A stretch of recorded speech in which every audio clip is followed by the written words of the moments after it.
What is good, YouTube? Warstu here with a video on Guardians of the Galaxy Volume 3. So, it appears maybe the villain of Guardians of the Galaxy Volume 3 was already revealed without us knowing about it. So, if you are new to the channel, make sure to subscribe to never miss any of the videos. We're giving away a Hasbro Infinity Gauntlet. Yes, the Marvel Legends one.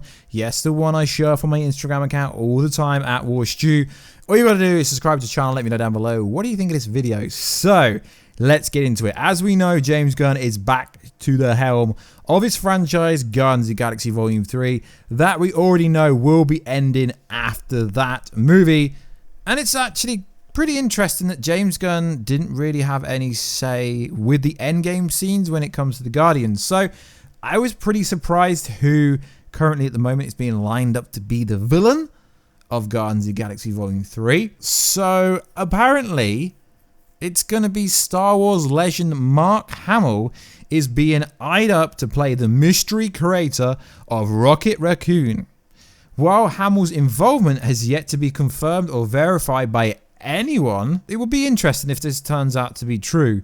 So we recently found out from an unofficial source this. Our heroes will somehow cross paths with the creator who tried to take Rocket back, which sounds like it ties in very well with the overarching theme of family in this series. Star-Lord, Nebula, Gamora already confronted their respective father figures, so why not have the Rocket, or the Rabbit as the Asgardians like to call him, do that too? See, that would make a lot of sense, and James Gunn did also say that it would be an ending arc for Rocket, implying he's going to die.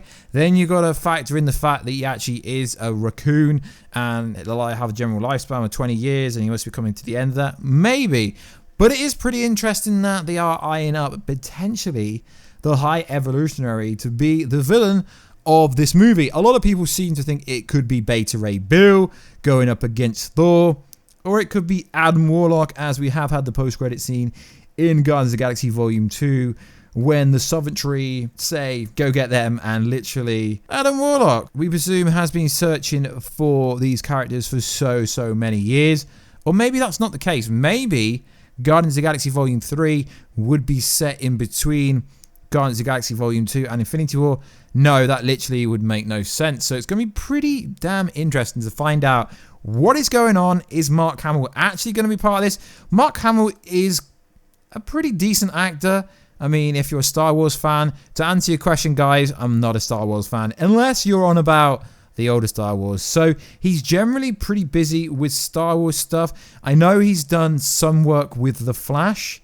He's played a alternate version of the Trickster, who essentially is the Joker in the DC universe. Kind of, whilst he's not the Joker. He's the Trickster, is very similar, has attributes, but the way they showed him off in The Flash was they dressed him up like the Joker to the point where you would think it'd be the Joker. So let me know down below, guys. Would you be happy if Mark Hamill was Rocket Raccoon's father? That would be pretty interesting. Obviously, the High Evolutionary would have genetically modified him. Now, it did say from my good old boy Roger, no idea who this Roger is, but Roger recently said on Twitter back on May the 8th, and he's got a bunch of stuff correct in the past, that Rocket's creator is the High Evolutionary. Now, we have been hinted at multiple times. There's so many theories going around Reddit, 4chan, YouTube, Twitter about who his creator is. So maybe this is the reveal. And it also says that Drax is in for a big surprise when he discovers his daughter is alive, aka Moondragon. Rocket also gets a love interest in the form of Lila. Nebula and Star-Lord will grow into closer friends. So as we're left in EndGame, they are going to go searching for Gamora, 2014 variation of Gamora. And I like the idea that literally everyone has had father problems with their father, and the only one left is Rocket Raccoon, which would be very interesting from a storytelling point of view. Rocket is really an interesting character, as he has this really cute emotional attachment with Groot. You know, the Russo bros did say that his dying words in Infinity War when he was dusted. Now, we all know he's not dead because Thanos isn't dead. Thanos 2014. Because like I keep saying, if they can bring the Avengers back, if they can bring Spider-Man back, they can bring Thanos back. Someone in Phase 4 or Phase 5 could figure out the technology to bring back Thanos. Thanos is just dusted. He's somewhere else, maybe in the quantum realm, maybe somewhere else. He is not gone. So this is interesting. So when Rocket was in his promotional scene with Groot, he said father, dad, before he disappeared. So is there some kind of crazy attachment between Rocket and Groot that we don't really know? Them two really have a interesting relationship that we don't really know and we haven't really explored, and they haven't really explored, which is very interesting. So an Easter egg has actually occurred in the MCU that not many people realize. So this isn't my original idea. It's come from 4chan and Reddit, blah, blah, blah. Is to do with Rocket in Avengers EndGame. So let's go over this theory. So amongst Rocket changing his outfit to a more comic book based outfit, he wears a scarf around him. But why is this interesting? Because in Guardians 2, Peter Quill, Star-Lord, has the same scarf on in the movie. Yes, the movie Guardians 2, Ego Living Planet, Mantras, etc. Yes, but why is that so important, may you ask? Because he is most likely wearing it as memorabilia, because literally all the Guardians have gone. His friend Star-Lord has gone, and that is the only thing he's got left to remember him by. Obviously, Nebula is still alive, but at this point in the movie, everyone was dusted, and no one thought they could come back until time travel was introduced in the MCU. And now in Spider-Man Far From Home, we are getting multiverse travel, etc. So Phase 4 is looking very interesting. So potentially, this is a golden Easter egg. Maybe, possibly. It's some form of Easter egg. And it is going to be interesting if the High Evolutionary is Rocket's father, and it looks like they will be exploring this in this movie, which will be pretty damn fantastic if they do. So as we know, in Phase 4, the MCU is going to explode. Obviously, Spider-Man Far From Home is more of the epilogue, so to speak, and it doesn't really kick off till the first movie after that, which, to be honest, guys, no one really knows what it could be. We do know that 2 Marvel movies will be shooting later this year, most likely Black Widow and the Eternals.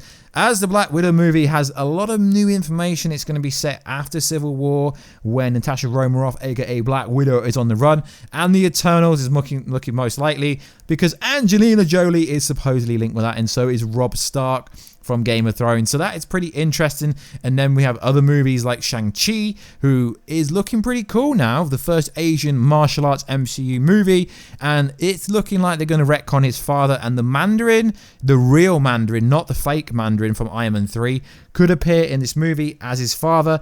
That would make a lot of sense. And then we got Guardians of the Galaxy Volume 3 at some point, but James Gunn's got to stop shooting Suicide Squad Volume 2 before they can do that. So if they start shooting that next year, then it's most likely that this movie, Guardians of the Galaxy Volume 3, can't come to 2021, which will be interesting. There's Doctor Strange 2, there's Black Panther 2, and there is so many other movies in the works. Recent rumors have been saying that the Nova movie is already in the works, but some rumors are more reliable than other rumors. But the MCU is going to explode as the multiverse is coming in Phase 4. Well, it's going to kick off properly in Phase 4. It will be introduced properly in Spider-Man Far From Home. Yes, it was kind of introduced in Doctor Strange, but we didn't really see any ramifications. We really didn't see anything come from that. And it is pretty interesting how everything's going to pan out. Phase 4, The Eternals. The Eternals movie is a movie that no one's really talking about. Even though Thanos is going to appear in it, Thanos' father is going to appear in it, the Celestials, we're going to learn a lot. No one seems to care about it. Yet for the last 2-3 years, everyone's been talking on the internet about how badass Thanos is. So it's going to be interesting to see where he came from. As we know, Josh Brolin's contract isn't over. There's just going to be so many cool movies coming out. Captain Marvel 2 would be cool. A-Force, the female Avengers movie, which triggered a lot of the social justice warriors. So it's going to be very interesting. next 5 years. Feige's already said that Phase 4 is going to be 5 years. We're going to officially find out all this Phase 4 stuff at San Diego Comic-Con. Most likely, if not there, then we will find out about it at D23, which is Disney 23 in August, the event where you have to pay to watch it. You know, when the first Infinity War trailer was there and no one could watch it because it wasn't posted online, which is a very good idea. It is pretty expensive to go, so if you can go, it will be pretty cool, because Marvel have announced so many movies without actually officially saying what they are. So like always, guys, let me know down below. Do you think that Rocket is going to meet his father? Do you think his father is really going to play by Mark Hamill, which would be pretty cool, because I presume this will be a one-off role. It makes no sense for the High Evolutionary to hang around unless it's in, I guess you could say, a Guardians of the Galaxy point of view. We do know Phase 4 will be going cosmic, and Phase 5 with the entry of characters like the Living Tribunal, which they did try to slide into Infinity War, but people just didn't get it. And obviously the Living Tribunal and the Beyonder and characters like that. The MCU is just gonna get absolutely crazy. But like always, guys, please like, subscribe, and comment. This is your #1 stop for Marvel based videos, you know that. Like always, guys, I will catch you in another video very soon. Catch ya later.